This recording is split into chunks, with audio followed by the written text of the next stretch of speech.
The unrest quickly drew international concern.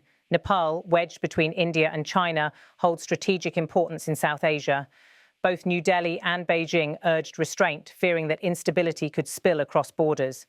The United Nations Human Rights Office condemned the crackdown that initially attempted to disperse protesters, calling for dialogue rather than violence. A spokesperson noted, "The grievances of the people must be heard, not silenced." Neighbouring countries, too, watched with unease.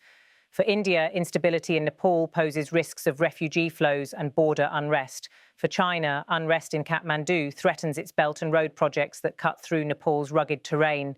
Nepal's history is scarred by political upheaval. In 2006, a people's movement forced the monarchy to surrender power, paving the way for a republic. Since then, the country has cycled through frequent governments, plagued by instability and corruption scandals. The recent protests evoked memories of that transformative era. This time, however, the anger was fueled not by ideology, but by frustration with governance. Social media, ironically, the very platform the government sought to suppress, had been the rallying point for dissent.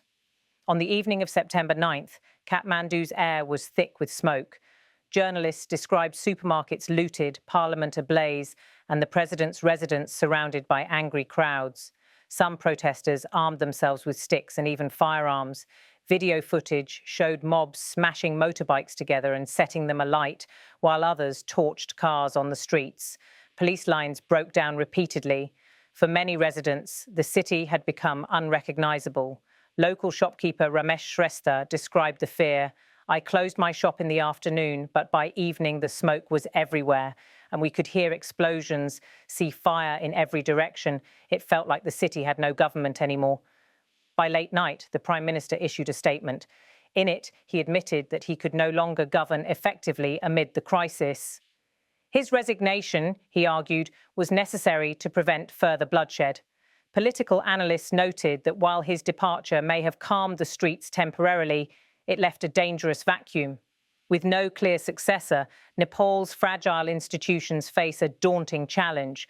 One academic from Tribhuvan University explained, "The resignation is not the end of the crisis. It is the beginning.